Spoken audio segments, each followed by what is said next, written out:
Senhoras e senhores, boa tarde.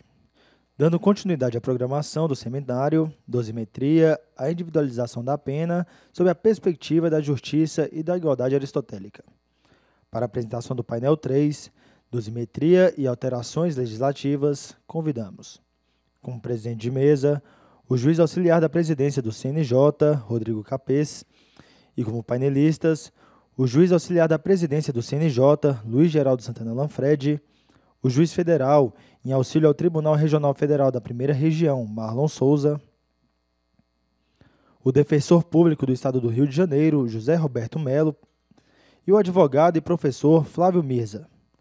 Para a condução dos trabalhos, tem a palavra o doutor Rodrigo Capês. Muitíssimo boa tarde a todas e a todos. Cumprimento em especial os participantes deste importantíssimo painel Dosimetria e alterações legislativas, que ora se inicia. Vou me permitir algumas considerações iniciais que talvez deem algum enquadramento.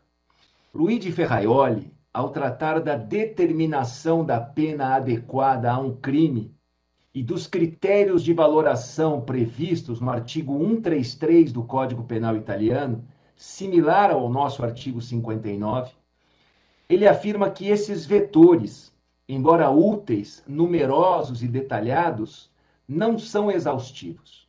E prossegue. Por sua natureza, a conotação escapa a uma completa predeterminação legal.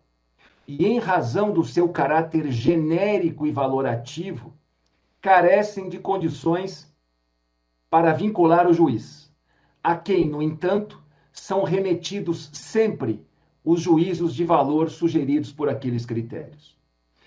Ferraioli prossegue e aduz que esses juízos de valor formam o que ele denomina de discricionariedade fisiológica da interpretação judicial. E assevera que sobre esses juízos de valor é inútil pretender controles certos e objetivos. E mais, avante com Ferraioli.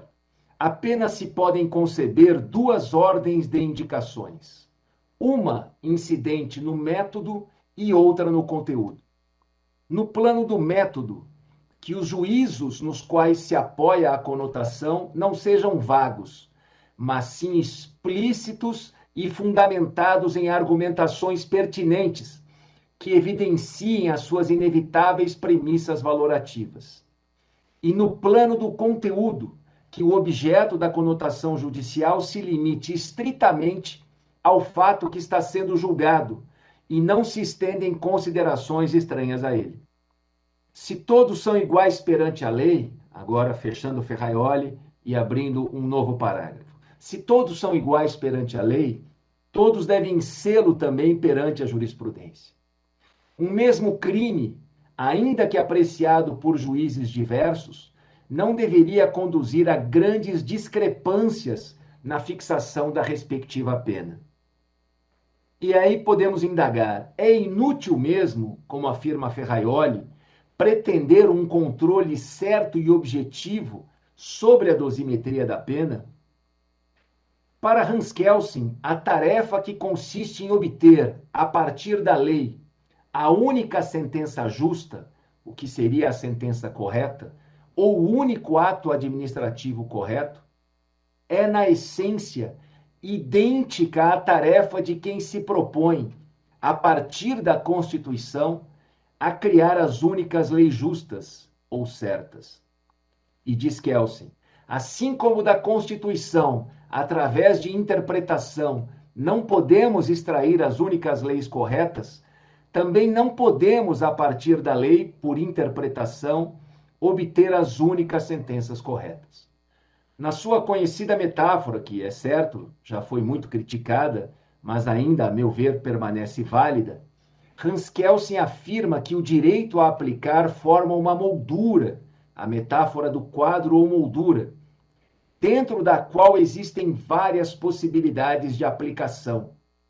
Pelo que é conforme ao direito, todo ato que se mantenha dentro deste quadro ou moldura, ou que preencha essa moldura em qualquer sentido possível.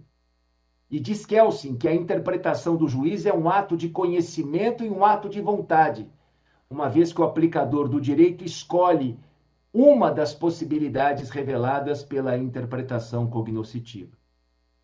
E essa interpretação como ato de vontade, segundo Kelsen, decorre da inexistência de um método jurídico capaz de destacar uma dentre as várias significações verbais de uma norma como a correta, desde que se trate de significações possíveis. Mas podemos lembrar com Robert Alexy que o fato de, na base de uma decisão judicial, encontrar-se a enunciação da alternativa eleita como a melhor, e, portanto, um juízo de valor, não significa que não exista a possibilidade de objetivar esse poder de escolha, subtraindo do campo das convicções morais subjetivas do juiz. Essa objetivação é possível porque as valorações e a escolha do juiz devem ser fundamentadas racionalmente. Ainda que o juiz, na individualização da pena, seja dotado, na expressão consagrada por Kelsen, de uma maior margem de livre apreciação, ele está vinculado aos parâmetros legalmente estabelecidos pelo Código Penal e vai ter que motivar adequadamente qualquer opção feita. Então, no âmbito de dosimetria de pena, não existe a formulação de juízos de oportunidade, apenas juízos de legalidade. De maneira que somente num sentido fraco e muito genérico nós poderíamos falar em discricionariedade, que a rigor significaria a escolha entre indiferentes, como, por exemplo, a escolha de um nome dentro de uma lista tríplice por parte de um governador, por exemplo. Mas, de toda sorte, é possível que uma alteração legislativa objetive ainda mais o poder de escolha do juiz na dosimetria da pena? É desejável reduzir pela via legislativa essa margem de interpretação do juiz? Primeiro, é possível objetivar mais isto por uma via legislativa? E segundo, se isto seria desejável. Eu penso que estas serão algumas das instigantes reflexões que o nosso painel suscitará. E sem mais delongas, eu tenho a honra de passar a palavra ao nosso primeiro palestrante, o Dr. Marlon Souza, pelo prazo máximo de 12 minutos. Dr. Marlon é juiz federal desde 2011, é doutor em Direito pela American University Washington College of Law, validado no Brasil pela Universidade Federal de Minas Gerais. Também é mestre em Direito por essa mesma universidade. Autor de diversas obras, como Crime Organizado e Infiltração Policial, Plea Bargaining Brasil, dentre outras. Então, seja muitíssimo bem-vindo, Dr. Marlon. O senhor tem a palavra. Obrigado, Dr. Rodrigo. Na pessoa de quem cumprimento os demais membros deste painel aqui da tarde. Antes de iniciar minhas breves considerações, gostaria de agradecer ao excelentíssimo senhor ministro Fux pelo convite, pela presidência, pela organização desse GT, bem como aos ministros Reinaldo Soares, a ministra Schietti e a ministra Maria Tereza, também pela coordenação excepcional desse grupo de trabalho, cujos colegas que me antecederam deram o tom da excelência destes trabalhos. E meu especial agradecimento ao colega Anderson, a quem estimo muito, não só pelo excelente trabalho, mas também pela excepcional organização. Pois bem, se durante a manhã de hoje nós falamos mais em termos, vamos dizer assim, de consenso acerca de aplicação da pena, agora à tarde vai ser o dissenso. Por que eu digo dissenso? Porque se o painel vai falar sobre alterações legislativas na dosimetria da pena, por si só já é uma matéria que causa desconforto, como alguns aqui já expuseram mais cedo, que entendem que não seria necessária uma alteração legislativa em termos de dosimetria da pena, justamente por ferir, talvez que se fira uma independência do magistrado, ou também como uma possível retaliação a alguma atuação da magistratura enquanto instituição. Dentro desse panorama, eu fiz um recorte bem restrito na pena base especificamente, ou seja, eu vou tentar trabalhar aqui nesses 10 minutos com o que nós temos de panorama atual, que é o nosso artigo 59, com as 8 circunstâncias, né, cuja pena base ela é fixada com base em critérios de prevenção e necessidade da pena. E vou pontuar algumas críticas sobre o que nós temos acerca do 59 e algumas possíveis sugestões de alteração. E, ao final, como se fala de proposição legislativa, tomei a liberdade de fazer um pequeno esboço aqui do que eu entenderia que seria algo não necessário, mas talvez desejável de algum artigo 59, tão somente como brainstorm, e ficaria aqui para crítica e ponderação dos colegas que assim estão assistindo pela Rede Mundial de Computadores, como também os que me sucederão. Pois bem, dentre os problemas que eu, se assim posso dizer, do artigo 59 ali, das 8 circunstâncias, né, que o juiz, atendendo aquelas 8 circunstâncias, fixará a pena necessária e suficiente para a prevenção do delito, naquilo que nós chamamos de pena base. O certo é que esse critério de pena base, ou primeira fase, ou segunda fase, esse é um critério que não é definido pela lei, né? Ele é um critério que foi criado pela jurisprudência, então esse seria uma primeira crítica. Por que não definir quais são as fases da pena, né? Um outro ponto que se pode cogitar acerca de eventuais críticas seria: nós não temos circunstâncias judiciais que remeteriam a um direito penal do autor? Se nós estamos julgando o fato que uma pessoa cometeu, qual seria o fundamento de eu poder valorar a personalidade, a conduta social? E algumas pessoas vão falar: não, isso é um critério de se medir a pena através de uma análise individualizada. Sim, mas análise individualizada da pessoa ou do fato? Estou apenas colocando as críticas, não estou falando nem que eu concordo, nem que eu não concordo com ela. E também, dentro da própria jurisprudência, nós vamos ter discussões acerca de uma interpretação muito abstrata das circunstâncias judiciais, o que importa, em algumas vezes, fundamentações por demais genéricas, né? Como nós já vimos, algumas fundamentações de que a personalidade é voltada para o crime. Mas o que é personalidade voltada para o crime? Ele possui personalidade com dificuldades de adequação social. Mas o que é essa adequação social, né? E um outro critério que já foi levantado aqui muito hoje seria: nós não temos uma definição acerca de qual é o mínimo individual ou global das circunstâncias, né?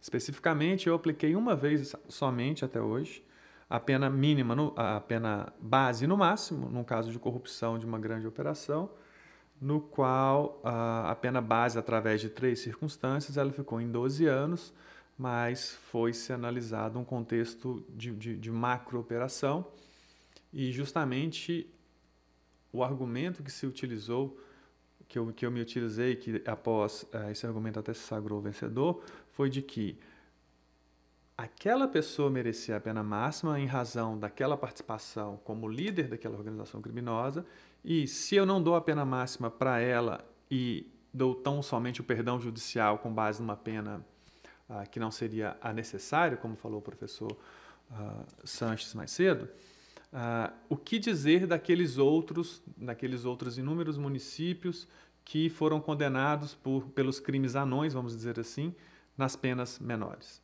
Pois bem, com base nessas críticas, eu entendo que nós poderíamos fazer algumas adequações. A primeira delas, definição das fases legais, da fixação de pena, como pena base, pena intermediária e pena definitiva, ou pena provisória.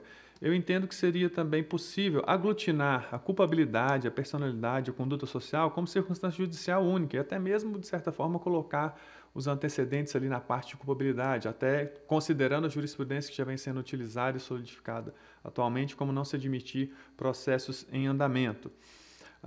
O comportamento da vítima como circunstância judicial, muitas das vezes ele sequer é utilizado para essa dosimetria, e E há diversas passagens no Código Penal e na legislação especial já colocando como minorante ou como majorante questões relacionadas ao comportamento da vítima. Um outro ponto que seria interessante se definir seria qual é o mínimo ou máximo para se majorar a pena base. Vamos partir então de 1/6? Tudo bem, vamos definir esse 1/6 entre o intervalo máximo e o mínimo, que no caso é o que eu defendo. E por que eu digo 1/6? Nós já falamos aqui sobre 1/8, mas ao meu ver, se eu estou defendendo uma aglutinação de condições, de circunstâncias, eu estou diminuindo o número de circunstâncias, que mais à frente aqui eu já vou até pedir para colocar o slide ali, por gentileza, a fim de que nós tenhamos um parâmetro mais adequado. Então, eu tomei a liberdade, aqui já me dirigindo para o final dos meus 3 a 4 minutos, de propor uma possível alteração legislativa, sem prejuízo, obviamente, de todas as discussões, etc., que seria, por exemplo, no artigo 59, uma redação no sentido de que o juiz ele vai fixar a pena através dos critérios definidos na seção, né? E, em seguida, no possível artigo 59A, colocar de uma forma expressa. Já está aqui comigo, desculpa. Deixa eu ver se foi. Não está indo aqui. Foi. A pena em caso de condenação do réu será fixada em 3 etapas, ou seja, eu estou dando uma previsibilidade de quais seriam essas 3 etapas, porque, infelizmente, às vezes nós temos colegas que ainda não utilizam essas 3 etapas, né? E aí eu coloco alguns pontos que eu acho interessantes acerca da pena base, né? Então, a meu ver, o que seria interessante seria a culpabilidade, os motivos, as circunstâncias e as consequências. E aí que eu acho interessante de nós travarmos o excesso de discricionariedade que através desses parágrafos que eu entendo que nós possamos fazê-los. Que alguns deles não estão somente do que positivação de uma jurisprudência já consolidada. Por exemplo, aspectos inerentes elementares do tipo penal não podem ser utilizados para majorar a pena base. E também entendo que, por exemplo, a personalidade e comportamento social podem ser utilizados como indicadores de culpabilidade negativa. A contumácia consistente em condenações anteriores não transitadas em julgado poderão também ser indicados como culpabilidade negativa. No quarto aqui, eu sugiro a fração de 1/6, como eu disse, que seria entre o intervalo máximo e o mínimo, para cada circunstância. E no quinto tem o arremate de manter a discricionariedade do juiz, que seria, em caso de uma gravidade considerável do delito devidamente fundamentada, ele pode sair desse critério.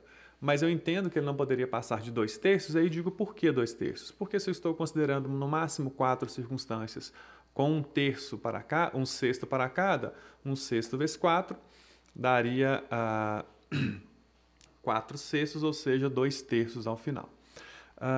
E uma outra e última proposta que eu acho muito interessante seria, e já me dirigindo sim para o final, seria uma alteração, e por que eu já coloco isso com a pena base? Porque eu também entendo que a pena de multa tem que ser fixada ali desde o início, né?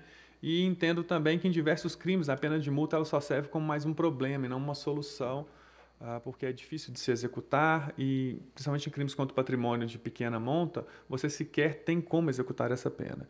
Então, eu entendo que poderia haver uma alteração legislativa no sentido de que a pena de multa deveria ser fixada pelo magistrado somente nos delitos em que haja proveito econômico decorrente do crime descrito na denúncia. E que este pedido tem que vir na denúncia, né, sendo vedado ao juiz agir de ofício.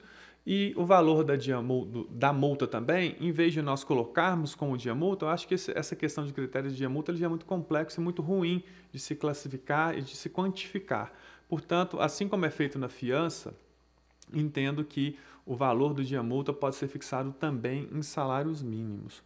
Pois bem, senhores e colegas, em 10 minutos, propostas de alterações legislativas, né? Isso é algo que nós poderíamos discutir semanas, meses, anos, mas acredito que apenas a título de brainstorm, esse seria o que daria para se falar nesse tempo.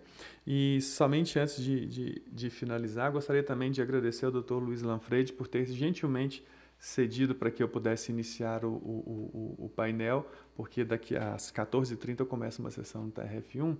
E seriam essas as minhas considerações. O meu muito obrigado a todos e boa tarde. Muitíssimo obrigado, doutor Marlon, por sua contribuição relevante, lançou luzes sobre pontos realmente muito importantes. Eu me permitiria até acrescer um ponto que também remanesce em aberto, que é a questão que o senhor bem colocou dos dias multa, porque nós temos a pena de multa entre 10 e 360 dias multa, ou seja, o máximo do dia multa é 36 vezes superior ao mínimo. Mas quando nós pegamos penas privativas de liberdade de 1 a 4 anos, o máximo é apenas o quádruplo do mínimo, e não 36 vezes. Então, haveria que se estabelecer uma relação de proporcionalidade, porque a desproporção é evidente quando se compara a pena privativa de liberdade e quantificação de dias multa. Talvez pudéssemos caminhar para que os próprios tipos penais já tivessem esse ajuste, prevendo, por exemplo, pena de multa de 90 a 360 dias multa. Não se partiria, então, de 10 dias multa. Mas só tenho a agradecer a sua contribuição, que muito enriquece esse painel. Tenho a honra agora de convidar o palestrante José Roberto Melo Porto a fazer a sua apresentação. Doutor José Roberto é defensor público do Estado do Rio de Janeiro, ex-assessor da presidência do Supremo Tribunal Federal, mestre em Direito Processual pela UERJ e doutorando também por essa mesma universidade. Seja muitíssimo bem-vindo, doutor José Roberto. O senhor tem a palavra. Boa tarde a todas e todos. Primeiramente, gostaria de agradecer também brevemente o convite que me foi formulado generosamente por todos os membros envolvidos na organização, nomeadamente aqui meu caro amigo Anderson Paiva, e também, naturalmente, cumprimentar todos os ministros envolvidos, tanto no grupo de trabalho relativo à dosimetria, quanto na organização desse seminário. Cumprimentando todos os colegas aqui nessa nossa mesa de breves reflexões, né, sobre grandes pretensões. Eu venho nesse painel sobre alterações legislativas, em alguma medida, diminuir aquela importância ou expectativa que eu coloco nas alterações legislativas. Foi muito bem posto pelo Dr. Rodrigo Capês na sua breve exposição inicial, que deve pairar sempre uma interrogação: será que a lei deve restringir a liberdade dos magistrados? E o Dr. Marlon também colocou essa mesma interrogação. O direito penal, e falo isso também na minha perspectiva de defensor público, né, sob o viés da defesa, perspectiva essa também da qual comunga, por certo, meu querido professor Flávio Mirza, que vai nos abrilhantar muito em breve. O direito penal é o ramo que mais depende da segurança jurídica. Sob a perspectiva do réu, aquele que é acusado, qualquer centímetro de segurança jurídica é um centímetro ganho. E digo isso porque na nossa atividade, todos nós, em alguma medida, exercemos jurisdição numa perspectiva ampla de dizer o direito. O direito pode ser dito, em primeiro lugar, no ensinamento acadêmico, informal ou mais formal. A gente diz o direito. O que seria o direito? O que seria o acertado? Depois, quando orientamos um cliente, um assistido, a respeito das suas perspectivas, suas previsões naquele caso concreto, isso fazemos sempre que interrogamos um acusado, desde o primeiro contato na audiência de custódia até o último recurso interposto. Depois, naturalmente, na advocacia, ao postular em juízo também, pretendemos convencer o magistrado de que o direito correto a ser dito é aquele, e, por fim, quando recebemos a resposta autoritativa do Estado, como dizia Liebman, porque o processo não é um negócio em família, o processo é uma relação jurídica de direito, naturalmente, público, pelo seu império. Então, o direito é dito a todo momento, e dizer o direito no direito penal, em última análise, é dizer a pena, é dizer qual é a sanção esperada.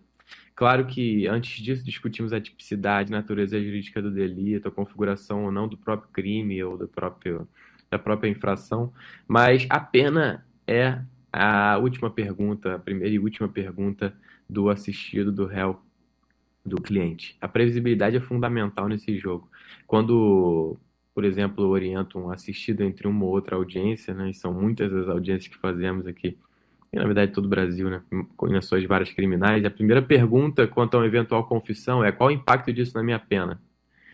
E eu confesso aos senhores que muitas das vezes eu não tenho essa resposta pro assistido, pro réu, porque há uma variação pela perspectiva do magistrado, uma variação pela perspectiva da ausência de um critério concreto, Então, a pergunta é sempre em torno da pena, e a resposta não é uma resposta segura, muitas das vezes.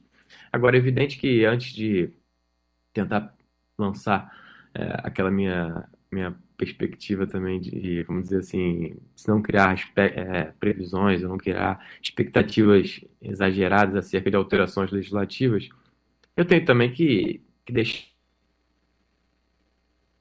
a lei é um momento de grande mudança, é um momento simbólico, é um momento importante, é um momento marcante para a sociedade e para o operador do direito. Não à toa, a gente teve vários exemplos recentes de reformas legislativas como reação legislativa, naquele efeito backlash que nos falava o professor Cass Sunstein, lá da Harvard Law School. Aquela reação, por exemplo, como vimos na recente reforma da Lei de Improbidade, no próprio Código de Processo Civil, quanto a vários pontos da jurisprudência defensiva. É claro que a lei é importante, é claro que alterações legislativas, e no direito penal, onde elas têm sido muito pontuais e pouco conjunturais, né, ao longo de todo o século passado, é importante, mas o primeiro problema é que a lei não responde tudo. Nós já estamos convictos disso desde o término da Segunda Guerra Mundial, né? O que temos visto é uma grande elefantice legislativa, no dizer de Hélio Fazzolari e Mauro Capelletti. O legislador sabe, ensinou o professor Giuseppe Pera, que coloca no mercado um produto inacabado, semi-trabalhado. E o ministro Sálvio de Figueiredo, também, na sua interessantíssima obra Criação e Realização do Direito na Decisão Judicial, ele diz que a lei moderna é fruto de compromissos, resultado do acordo possível de um parlamento.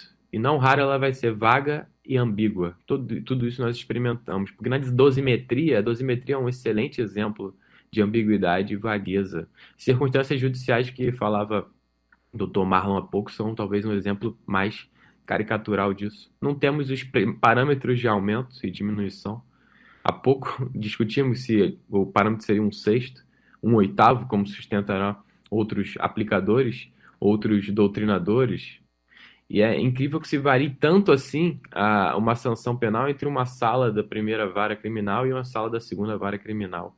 É claro que é importante deixarmos espaço para o magistrado, por óbvio. O direito penal também é o direito dos fatos, é o direito da apreciação, é o direito onde a sentença é efetivamente o sentimento do magistrado, em grande medida, sobre o acerto ou desacerto, a verdade ou a inverdade daquela exposição. Mas a pergunta é: será que não podemos evoluir legislativamente ou jurisprudencialmente para trazer critérios mais objetivos? É vantajoso, de fato, haver tanta margem para a decisão? Me parece que não. A própria legalidade mudou, e esse é um outro problema. Hoje pode-se dizer que a lei não é a norma legislada, mas uma norma judicada. O filtro do judiciário, da jurisdição, é que dá a última palavra sobre a interpretação.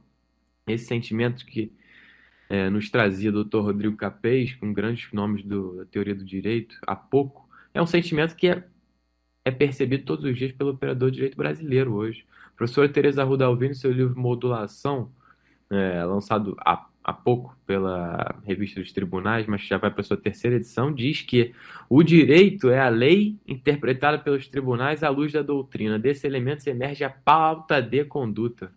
Em última análise, no direito penal, a gente não discute simplesmente o que a lei diz, mas qual é a pauta de conduta que se espera do cidadão. Se o cidadão se comporta de determinada forma ou de outra, ele viola o direito, ele pode cometer crime, pode cometer uma infração. É claro que o direito ele não declina, como dizia Piero Calamandrei numa interessante exposição em março de 1955, logo após uma década depois do advento da Constituição Italiana. Ele falava sobre a função da jurisprudência no tempo presente e dizia que o direito não declina, o direito se adequa. Isso é uma verdade. Agora, como adequar o direito se os processos legislativos não andam como deveriam, ou se não há provocação como deveria, ou se o cenário legislativo também, em matéria penal, se torna uma grande arena de debate, às vezes que beiram mais a histeria do que a ponderação, do que a reflexão propriamente dita. Sabemos que o direito penal ganha tons simbólicos no parlamento. E aí cabe à jurisprudência dar respostas, porque a jurisprudência, sobretudo do Superior Tribunal de Justiça, que enfrenta todos os dias esses questionamentos. No nosso ordenamento já tivemos larga experiência com as súmulas. São 68 súmulas em matéria penal do Superior Tribunal de Justiça, mas as súmulas têm dado espaço para outra forma de concretização, de exteriorização desse padrão de conduta, e é para ela que eu quero chamar a atenção agora ao cabo da minha manifestação, que são os precedentes judiciais, mas muito concretamente as teses jurídicas fixadas pelos tribunais superiores.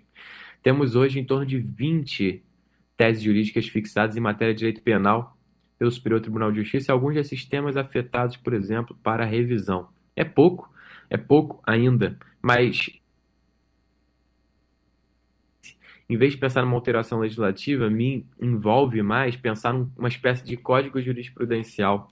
O Banco Nacional de Precedentes, uma das primeiras resoluções concretas do grupo de trabalho que tive a honra de participar sobre os precedentes judiciais, também aqui no Conselho Nacional de Justiça, ele busca trazer essa possibilidade do aplicador do direito, do magistrado, da parte, encontrar em um único lugar os precedentes que de fato o vinculam. E aí sim, vamos tendo aquelas respostas. Minha provocação final é, será que os precedentes, desde os locais, incidente de assunção de competência, incidente de resolução de demandas repetitivas e os recursos repetitivos no Superior Tribunal de Justiça, a repercussão geral no STF, não podem trazer critérios mais precisos sobre a matéria de dosimetria? Me parece que sim. Me parece que ainda somos algo tímidos. É claro que encontramos sem dificuldade algumas respostas, os temas 20, 190, 585, 1077, falam exatamente sobre dosimetria da pena em direito penal, mas há várias outras divergências, como a aplicação da causa de aumento do artigo 40 da Lei de Drogas, tanto ao tráfico quanto ao crime da associação. Isso é uma pergunta diária do defensor público, diária de uma vara criminal, diária de um promotor de justiça, do magistrado que ostenta essa competência, e não há resposta definitiva da jurisprudência. A indefinição, meus caros, fere de morte o direito penal, fere de morte a perspectiva da parte. Por isso me parece sim que podemos ser bastante entusiastas um aumento da precisão, talvez não tanto mais pela via legislativa. Essa expectativa no parlamento, acho que sentimos todos, é cada vez menor, mas pela via jurisprudencial, pela via da afetação dos precedentes e das respostas pelos ministros, né? Concretamente do Superior Tribunal de Justiça e também do Supremo Tribunal Federal. Me envolve mais, como eu disse, me empolga mais a afetação de temas, as respostas por teses jurídicas, esse modelo brasileiro tão empolgante, do que esperarmos que o parlamento ande passo a passo para uma reforma considerável em matéria de dosimetria. Podemos resolver isso de maneira mais séria e mais concreta, talvez mais técnica, no próprio âmbito da jurisdição. Essa é a minha breve provocação. Agradeço a todos pelo convite e devolvo a palavra ao Dr. Rodrigo Capês. Muitíssimo obrigado, doutor José Roberto. Excelentes reflexões, excelente visão crítica da proposta de alterações legislativas. Talvez tenhamos que caminhar realmente para esse lado. Só lembrando o seguinte, nós aqui estamos todos, né, na grande maioria, como convidados, magistrados e magistradas, nós temos que ser os primeiros a observarmos a jurisprudência dos tribunais superiores. A nossa independência funcional, ela não pode ser erigida em uma fortaleza que obrigue o jurisdicionado a percorrer todas as instâncias para que ele tenha reconhecido algo que já desde o início deveria ter sido reconhecido. Então, nós, magistrados e magistradas, temos que tomar cuidado para não sermos os responsáveis pela disfuncionalidade do sistema. E vamos ao exemplo clássico da Defensoria Pública. Tráfico privilegiado, pena de 1 ano e 8 meses. Tudo favorável, primário, bons antecedentes, não se dedica a atividades criminosas, não integra organização criminosa. Ou seja, se você aplicou o privilégio é porque você antecedentemente reconheceu tudo isso. E ao final se impõe regime fechado e se nega a substituição por restritiva de direitos, contrariando aquilo que já é pacífico no Supremo. O ministro Dias Toffoli sempre deixou muito claro que não era tão favorável à emissão de súmulas vinculantes em matéria penal, porque ele não gostaria de amarrar sobremaneira os juízes. Mas o próprio ministro, recentemente, propôs uma súmula vinculante exatamente a respeito do tráfico privilegiado, porque abundam as decisões que, não obstante reconheçam o privilégio, acabam impondo o regime prisional fechado, pela mera convicção pessoal do julgador e não por algum dado empírico objetivamente verificável. Então, é muito importante que, a par dessa construção jurisprudencial, que pode conferir maior precisão, que nós todos, magistrados, nos atenhamos a isso. Não é porque não é um precedente vinculante das instâncias superiores que eu não devo observar, gerando uma disfuncionalidade no sistema. Muito obrigado, doutor José Roberto. Eu tenho a honra agora de passar a palavra ao eminente palestrante, doutor Flávio Mirza. Doutor Flávio Mirza é advogado criminalista e conselheiro titular na OAB Rio de Janeiro. É graduado pela Universidade do Estado do Rio de Janeiro, tem mestrado e doutorado em Direito pela UGF. É pós-doutor em Democracia e Direitos Humanos pela Universidade de Coimbra. Professor de Direito Processual Penal da Universidade do Estado de Rio de Janeiro, na qualidade de professor associado, também na graduação. Mestrado e doutorado da Universidade Católica de Petrópolis. Seja muitíssimo bem-vindo, doutor Flávio Mirza. Uma honra tê-lo conosco. Boa tarde a todos e a todas. Gostaria de fazer um agradecimento ao ministro Luiz Fux e aos demais ministros que participaram da organização. Gostaria de fazer um agradecimento especial ao doutor Anderson Paiva, pelo gentil convite, que na segunda-feira defendeu com brilhantismo a sua tese de doutorado na UERJ. Brilhante, realmente brilhante. E gostaria, obviamente, de cumprimentar os meus colegas de painel, na pessoa do Dr. Rodrigo Capês, que logo na introdução já fez uma exposição brilhante. Talvez fosse desnecessário as exposições de todos nós. Eu também vou trazer algumas reflexões aqui nesse exíguo tempo. Eu dividi em 3 partes a minha apresentação, de mais ou menos 3 minutos. Uma de fixação de algumas premissas teóricas, só para que se possa entender a minha fala. A outra de algumas questões que têm suscitado um debate, né? São mais de casos concretos, evidentemente não seria possível trazer todos, né? E uma terceira parte para que possamos pensar em algumas alterações legislativas, né? E é importante, eu fiquei muito feliz com o convite para esse painel, porque é muito importante nós realmente discutirmos a questão da pena, né? Porque no processo inquisitorial, nos medievos, a graça era a execução da pena, porque o processo era sigiloso. Hoje, né, a pena não tem tanta graça, digamos assim, porque é cumprida no presídio, de vez em quando é que você encontra aí algo que traz uma notícia, então a graça realmente passa a ser o caminhar do processo, digamos assim. É isso que as pessoas querem ver, etc. Enfim, então é muito importante essa discussão sobre a pena, né? Eu vou também pegar e seguir um pouco a esteira do doutor Rodrigo, né, para falar um pouco sobre essa imbricação entre o direito penal e a pena, concordando, né, com as premissas do Ferraioli que ele trouxe. O Ferraioli realmente, quando ele trabalha o direito penal, ele traz que o direito penal é uma técnica, né, de definição, de acertamento e de repressão da desviança, né, da deviança que ele chama, do crime, né? E realmente, por se tratar, e necessário, né, o Ferraioli não é um abolicionista, ele me parece mais filiado a um direito penal mínimo com o qual concordo, trabalhando sempre num sistema de estrita legalidade, né? E realmente, por se tratar de uma das formas mais violentas, né, de intervenção do Estado leviatã na vida privada, é preciso que sua aplicação seja criteriosa e pautada num cariz de estrita legalidade, né? Talvez o exemplo mais eloquente disso esteja no artigo 1º do Código Penal, mas também esse cânone da estrita legalidade também precisa ser observado na aplicação da pena, né? O professor Leonardo Greco sempre diz que o direito não pode ser uma loteria, né? É preciso que haja previsibilidade. O doutor José Roberto também trouxe isso agora. Veja, eu vou voltar a essa questão de subjetivismo e legalidade daqui a pouco. Mas, porque não se trata de aniquilar eventuais aspectos subjetivos. Eu já vou voltar a isso, né? Então, é muito importante a gente ter essa primeira ideia, né? Claro que a história da pena, né, ela está umbilicalmente ligada, né, ao direito penal, né, à história antiga, enfim. Mas eu vou fazer aqui um corte epistemológico, né, concordando com o professor Henrique Bacigalupo, que foi ministro da Suprema Corte Argentina, né, de que o direito penal moderno, né, como conhecemos, tem suas origens ideológicas na filosofia da Ilustração, né, na segunda metade do século XVIII, e está unido, né, está umbilicalmente ligado às transformações pós-Revolução Francesa. Né.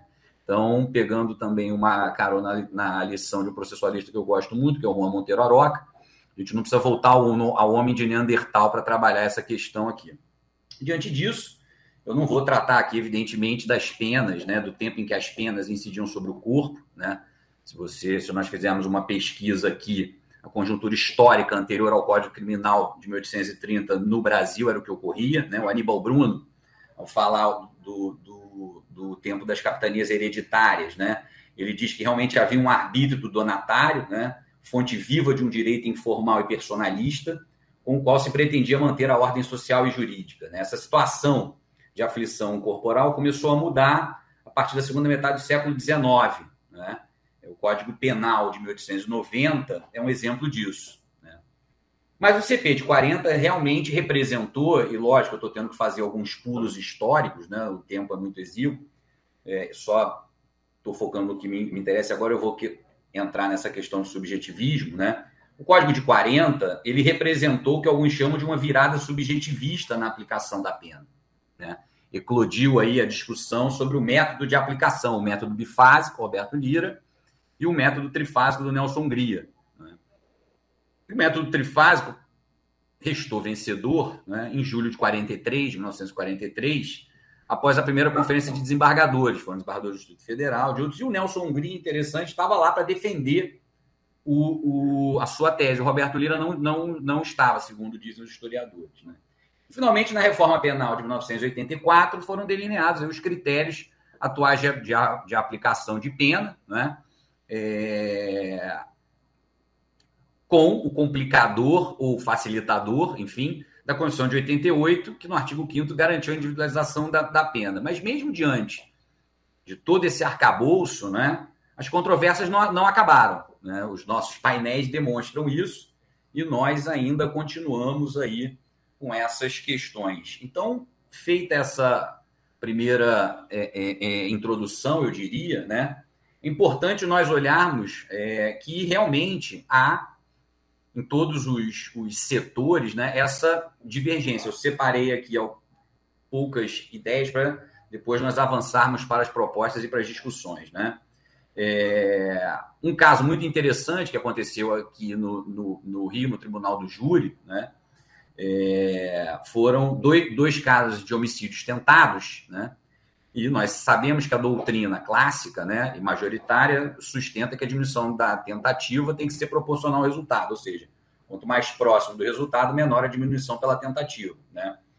E foi um caso interessante porque o indivíduo ele tinha atirado várias vezes e o acusado a vítima ficou realmente entre a vida e a morte, vários dias no hospital, e o juiz, ou seja, parecia mais próximo do resultado, e ele aplicou uma diminuição muito grande, né, na tentativa. E em outro, em que um outro indivíduo deu uma facada na vítima, e a vítima foi para o hospital. Isso eu vejo, eu não estou dizendo que atirar ou dar uma facada seja algo trivial, eu não estou fazendo esse tipo de comparação, evidentemente. É claro que você atentar contra a vida humana é abjeto e absurdo em qualquer situação. Estou querendo dizer só sobre o aspecto especificamente do delito. E foi aplicada uma redução muito menor, né? Embora estivéssemos bem mais longe, né, da consumação do delito. Né?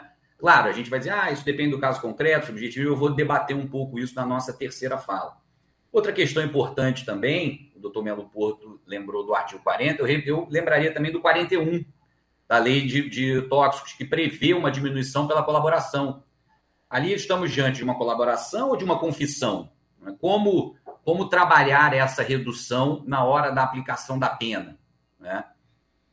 A própria associação para o tráfico já foi lembrada aqui também. Né? Qual o percentual de diminuição? Qual o percentual? Como é que você vai começar a pena base? O doutor Marlon trouxe aí importantes considerações. Né? Ainda sobre uma outra questão que vai ter reflexo na aplicação da pena, não é? O indivíduo que pratica um delito, por exemplo, de roubo em concurso com um menor, né? E ele acaba sendo denunciado, eu não vou dizer que automaticamente, mas na maioria das vezes também por corrupção de menores, né?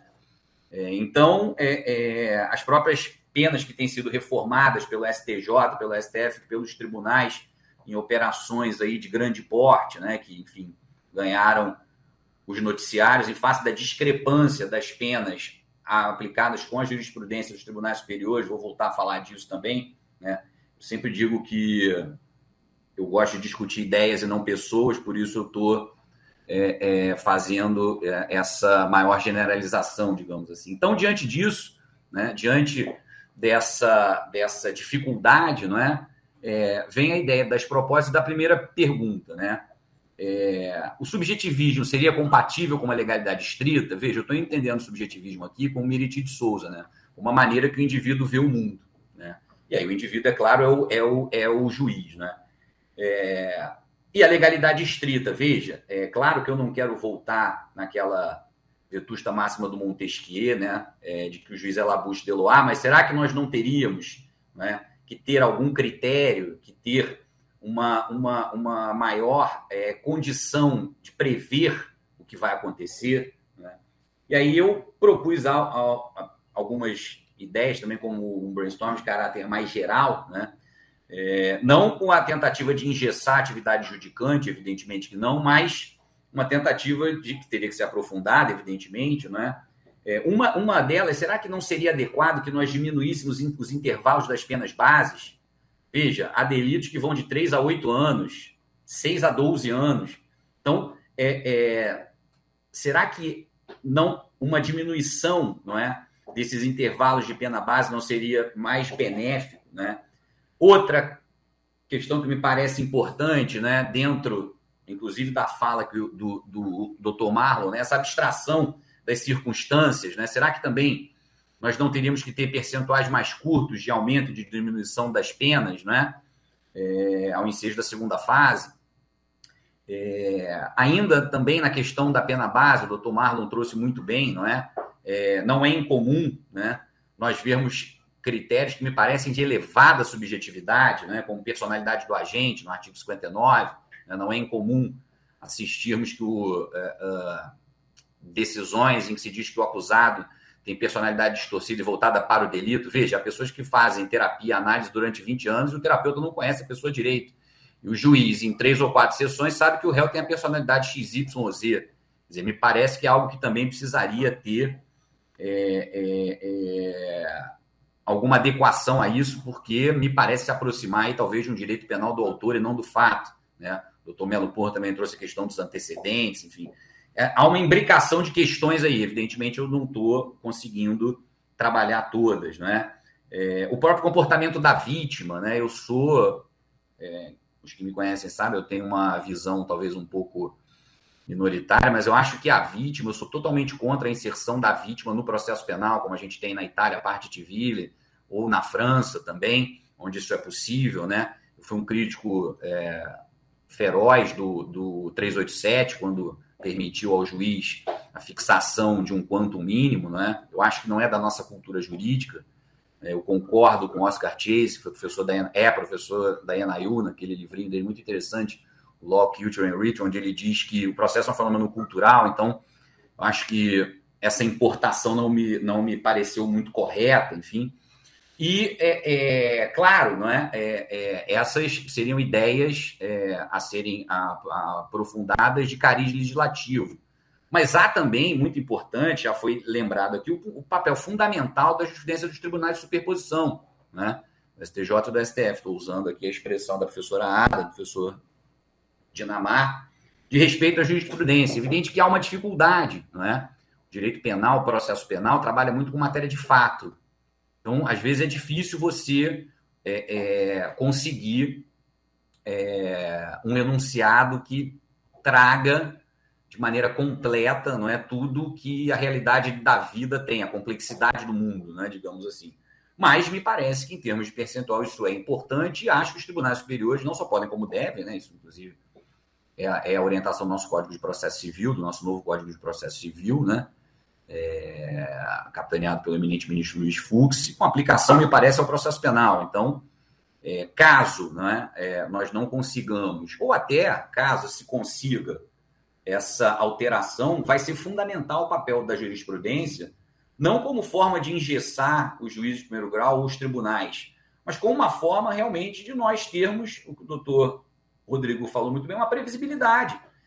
Não é possível que o jurisdicionado tenha que chegar até o STJ, até o STF, para conseguir algo que já foi sedimentado. Não é? Então, volto a insistir, o direito penal tem essa dificuldade, o processo penal por se tratar eminentemente de matéria de fato, mas não me parece que ele fique infenso a essa necessidade, ou melhor, a essa observância dos precedentes dos tribunais superiores. Então, longe de querer, encaminhando para o final já e agradecendo a todos, longe de querer engessar a atividade judicante ou de fazer uma crítica, né? Mas é preciso que nós tenhamos um melhor equacionamento da questão da subjetividade com a questão da aplicação das penas, trabalhando com essa ideia, com esse cânone do Ferraioli de legalidade estrita, né? Muitos criticam o garantismo, etc., talvez por não conhecer. O garantismo não é um cheque em branco, um oba-oba, nada disso, né? A filosofia garantista é um sistema de estrita legalidade, né? Claro que o Ferraioli, quando ele fala do decisionismo, do cognitivismo, ele tem a predileção pelo cognitivismo, evidentemente, né? Porque é um método objetivo. A ideia realmente é de objetivação, volto a dizer, sem descuidar, claro, da necessidade do magistrado examinar o caso concreto. Então, já me encaminhando para o final, essa, talvez, legislativamente, a diminuição dos percentuais que teriam que ser discutidos e a retirada, não é? Ou melhor aprofundamento de algumas questões, né, que são causas para a diminuição de pena, são questões que diminuem a pena, como eu falei no artigo 41. E a partir daí, uma observância mais estrita aos precedentes dos tribunais superiores, né, no que toca a aplicação da pena, para não ficar um sexto, um oitavo, etc., me parece que seriam miradas, seriam propostas que poderíamos aprofundar, evidentemente. Então, gostaria de agradecer o convite novamente, gostaria de agradecer a condução dos trabalhos pelo doutor Rodrigo, a oportunidade de estar aqui, o querido amigo José Roberto também compartilhou esse painel, e obrigado a todos. Muitíssimo obrigado, doutor Flávio. Brilhante exposição, foi realmente um retrospecto histórico, inclusive, suscitou inúmeras reflexões à sua exposição. Gostaria muito de trabalhar várias das suas reflexões, mas, infelizmente, o nosso tempo urge e ruge. Mas, apenas tocando a questão da personalidade, subjacente a isso, aquela questão, bom, eu não sou psicólogo, não tenho formação, não sou psiquiatra, não existe um laudo que aponte esta personalidade. Como, então, valorar negativamente isso a partir daquilo que emerge tão somente desse contexto dos autos? Mas muitíssimo obrigado, doutor Flávio. Tenho a honra agora de passar a palavra ao nosso próximo palestrante, doutor Luiz Geraldo Santana Lanfredi. É juiz de Direito do Estado de São Paulo, juiz auxiliar da presidência do CNJ, coordenador do Departamento de Monitoramento e Fiscalização do Sistema Carcerário e do Cumprimento de Medidas Socioeducativas, DMF-CNJ. É mestre em Direito Processual pela USP e em Criminologia e Sociologia Jurídico-Penal pela Universidade de Barcelona, onde também se especializou em prisão e direito penitenciário. Foi pesquisador visitante nas faculdades de Direito da Universidade de Coimbra e na Facoltade de Giurisprudenza della Università degli Studi di Lecce, na Itália. É doutorando em Direito Penal e Ciências Políticas pela Universidade de Barcelona. Dr. Lanfredi realmente é uma referência, e se hoje temos no Brasil a pleno vapor as audiências de custódia, seguramente devemos muito à tarefa hercúlea que ele desenvolveu junto ao CNJ. Caríssimo Dr. Lanfredi, seja muito bem-vindo.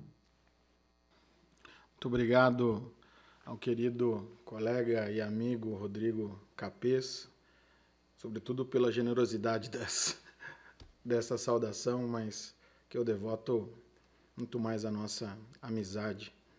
Eu queria iniciar saudando os organizadores deste encontro, em especial o juiz auxiliar da presidência do CNJ, querido colega Anderson Gabriel, pois eu acompanhei as gestões do ilustre magistrado em promover o necessário junto ao Conselho e a sensibilização de Sua Excelência o ministro Luiz Fux, que prontamente deliberou pelo advento do grupo de trabalho e autorizou a realização deste evento com grandes autoridades do direito deste país, devolvendo a importância para o tema e discutindo, já com algum atraso, o quanto a dosimetria da pena impacta o sistema de justiça nacional. Eu não poderia também deixar de cumprimentar nesse momento os queridos colegas de painel, Marlon, José Roberto, Flávio, ilustres juristas que são, assim como o moderador dessa mesa, meu dileto amigo e colega de tribunal, Rodrigo Capês. São profissionais que iluminam a doutrina e a jurisprudência nacionais, com quem muito aprendemos no dia a dia.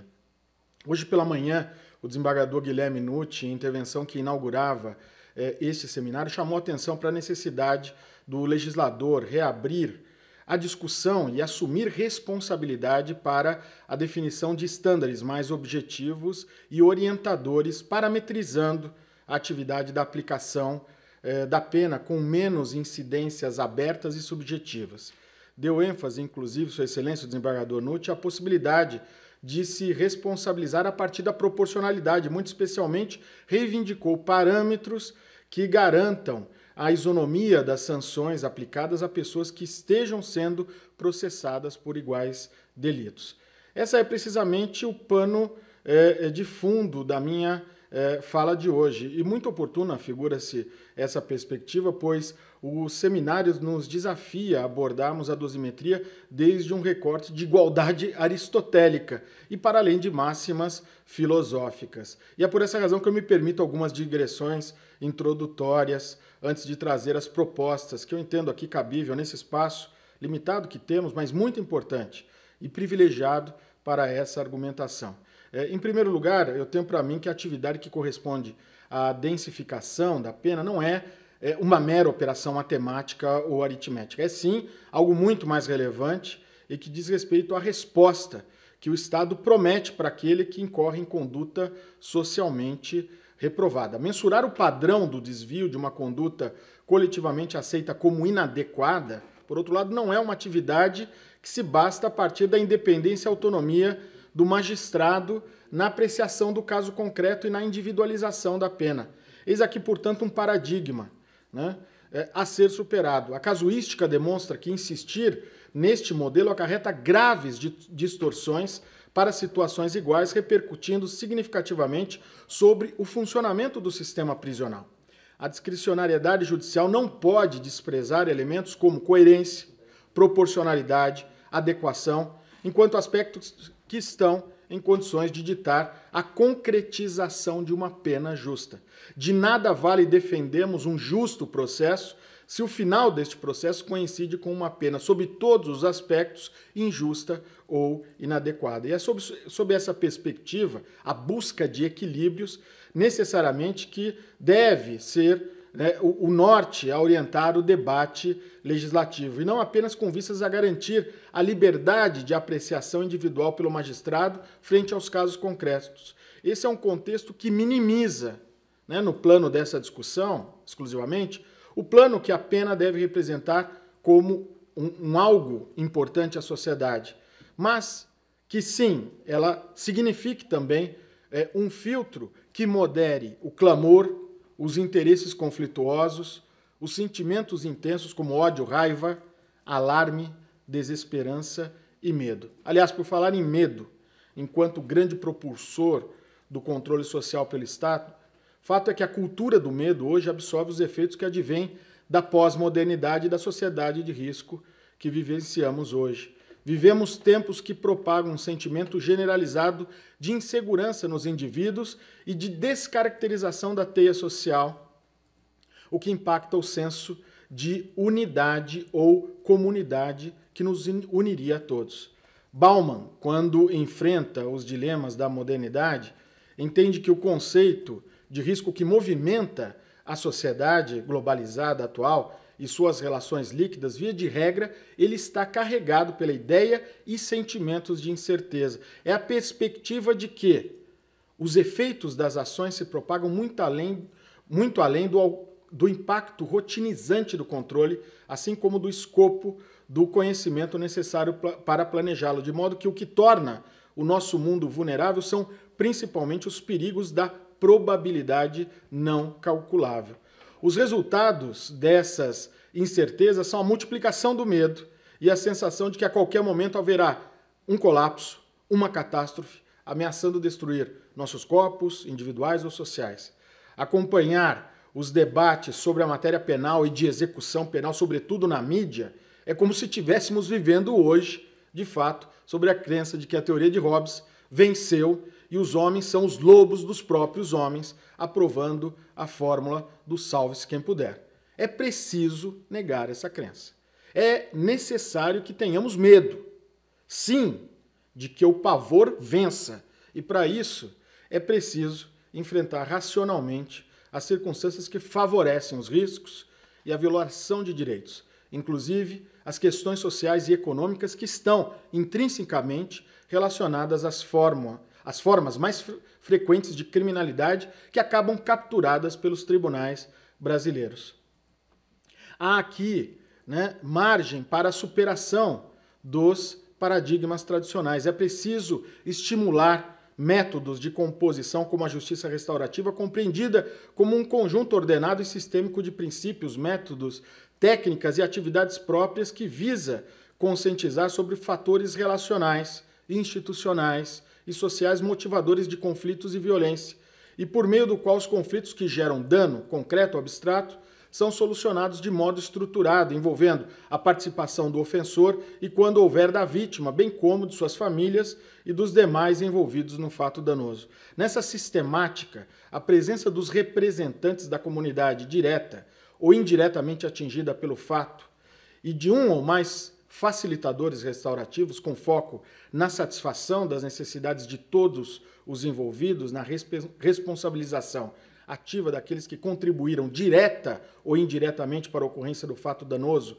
e no empoderamento da comunidade, acabam prestigiadas, destacando a necessidade da reparação do dano e da recomposição do tecido social rompido pelo conflito e as suas implicações para o futuro. Aqui sim, os princípios do restaurativismo levam justamente à edificação da paz social que tanto buscamos através das fórmulas judiciais. O modelo tradicional de hoje, ele traz incongruências e ocasiona um encarceramento de massa insustentável sob o prisma social ou mesmo econômico, tendo em vista os custos da manutenção da crescente população carcerária brasileira, que é a terceira maior do mundo nesta data. Ano passado, o Conselho Nacional de Justiça publicou um estudo de custos carcerários que apontou que o custo médio de uma pessoa na prisão no Brasil é da ordem de R$ 1.800 por mês, ou seja, supera até mesmo o valor do salário mínimo. Porém, em face das discrepâncias na gestão penitenciária, pode chegar até R$ 4.200 em algumas localidades. Outro estudo de Rafael Godoy, na Universidade de São Paulo, estimou que para cada pessoa presa, até 17 outras poderiam ser afetadas direta ou indiretamente por esse encarceramento a partir de pesquisa empírica realizada em 2010 em bairros da periferia da cidade de São Paulo. A reversão da resposta histórica do Estado à crescente razão de presos por vaga, portanto, não pode ser a construção de novas vagas para mais crimes e mais penas. Essa solução é muito pobre e inexequível financeiramente. Precisamos de uma apreciação racional a respeito do punitivismo. E devemos, mais do que resgatar o conceito, praticar a ideia de que o direito penal deve se reger pelo princípio da intervenção mínima. Deve ser realmente subsidiário e aplicado, em último caso, quando as outras formas de responsabilização não sejam suficientes à reparação do dano individual ou coletivo causado ou à prevenção abstrata de delitos semelhantes. Por outro lado, é preciso enfrentarmos a análise transversal da dosimetria das penas previstas na nossa legislação em face dos bens jurídicos que são tutelados a partir de cada tipo penal. O debate legislativo recortado, com projetos isolados, imediatistas, muitas vezes impulsionados por fatos sociais trágicos de grande repercussão mediática, precisa dar lugar a uma análise mais cuidadosa, detida, racional de toda a legislação penal rumo à maior proporcionalidade nas previsões de penas, critérios de aplicação, agravantes e atenuantes. O debate legislativo ele precisa incorporar ainda construções jurisprudenciais que já são pacíficas, como o caso da insignificância penal.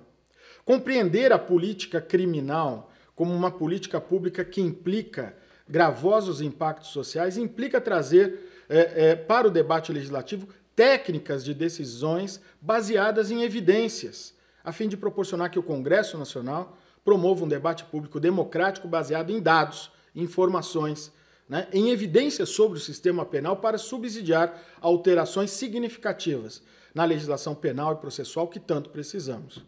Com amparo na pesquisa da professora Caroline Costa Ferreira, o estudo de impacto legislativo em matéria penal pode ser uma ferramenta importante neste processo.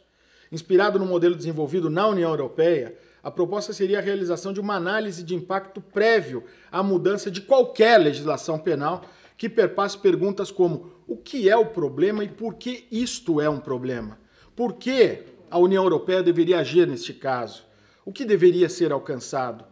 Quais são as várias opções para alcançar os objetivos? Quais são os impactos econômicos, sociais e ambientais e quem será afetado? Como comparar as diferentes opções em termos de efetividade e eficácia, custos e benefícios? Como se irá monitorar e como será organizada a subsequente avaliação retrospectiva?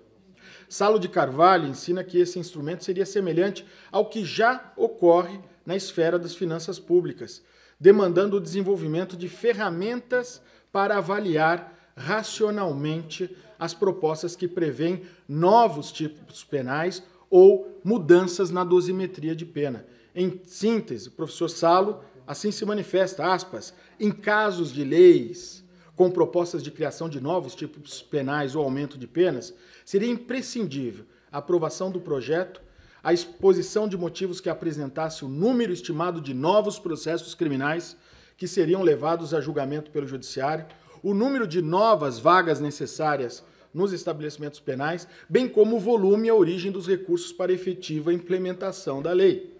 Se a opção político-criminal dos poderes públicos é o aumento de penas e o recrudescimento das formas de execução, que essa escolha imponha também deveres e implique responsabilidades. Nota-se que na esfera das finanças públicas existem importantes precedentes legais, como é o caso da Lei Complementar 101 de 2000, a Lei de Responsabilidade Fiscal, que estabelece normas de finanças públicas voltadas para a responsabilidade na gestão fiscal com amparo no capítulo 2º do título 6º da Constituição Federal. E aqui fecho aspas e termino a citação do professor Gaúcho. O projeto de revisão de Código Penal recentemente atribuído à relatoria do senador Fabiano Contarato, ele pode ser um grande risco ou uma oportunidade para atualizar a legislação e reparar distorções. Os estudos e debates conduzidos no âmbito deste GT, que tenho a honra de integrar, também podem colaborar nesse processo ao indicar caminhos para a harmonização das funções do Legislativo e do Judiciário nessa seara. E para aterrissar agora neste painel, depois dessas reflexões, eu chamo a atenção para duas questões que julgo de fundamental importância nesta discussão de hoje e que, sobremaneira, podem impactar o nosso já combalido sistema prisional, que é a revisão dos tipos penais das leis de drogas da lei de drogas e a incorporação na legislação positiva da noção de compensação penal propagada pela jurisprudência mais recente da Corte Interamericana de Direitos Humanos. Quanto ao tema da lei de drogas, mostra-se fundamental recuperar a contribuição do anteprojeto desenvolvido pela Comissão de Juristas, coordenado pelo ministro Ribeiro Dantas, que propôs urgentes mudanças na lei de drogas e que aguarda a tramitação na Câmara dos Deputados. Rememoremos que 30% aproximadamente 30% da população prisional brasileira hoje é daqueles que se envolvem com esse tipo de criminalidade. Entre as alterações propostas por esta comissão, a principal delas talvez seja a divisão da figura complexa do artigo 33 em vários tipos penais, evitando o tratamento igual de condutas com potencialidade lesiva absolutamente distintas e que hoje fazem com que os meros operários sejam tratados com rigor equivalente ao dos grandes gestores do tráfico. O tratamento diferenciado também para alcançar mulheres que são usuais sujeitos ativos de pequena traficância de drogas, impulsionado pelos seus companheiros e pela vulnerabilidade social e de gênero. Esse é um outro ponto de destaque do projeto. E aqui não é a manifestação minha. Na verdade, isso daqui é a evidência, né? São fatos que hoje despontam do nosso sistema prisional, que trazem elementos muito importantes para essa revisitação legislativa nos aspectos da dosimetria da pena.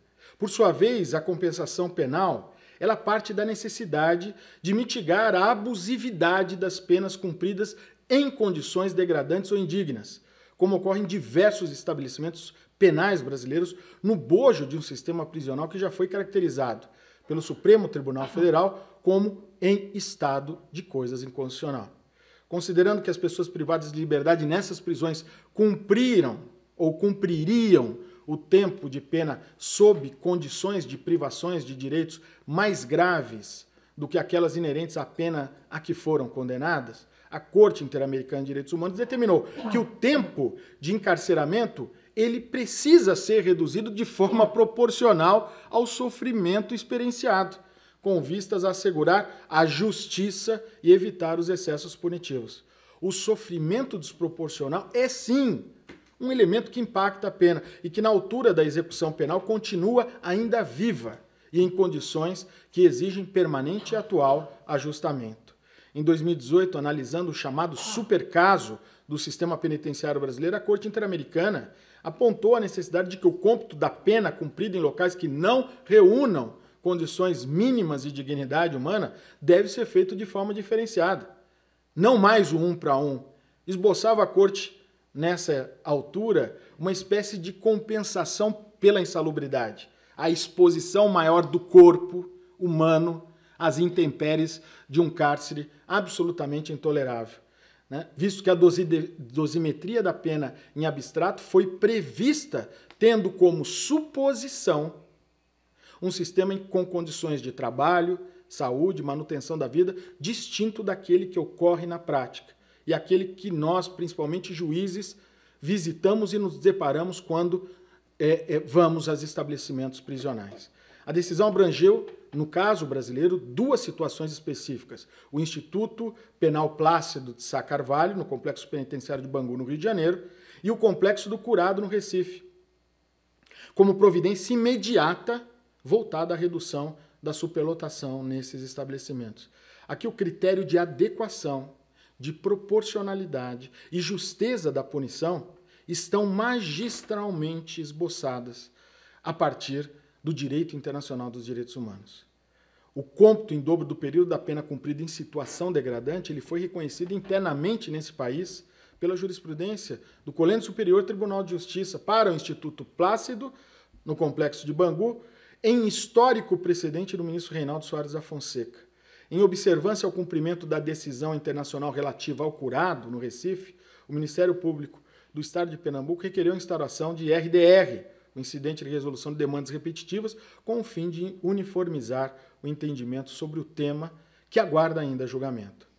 Pois bem, à luz, e aqui vou à conclusão, à luz de tudo que estamos discutindo nessa data, sobretudo nesse painel, hoje, aqui neste espaço privilegiado, eu penso que esses são alguns aspectos fundamentais para um debate legislativo mais racional e adequado sobre a dosimetria da pena.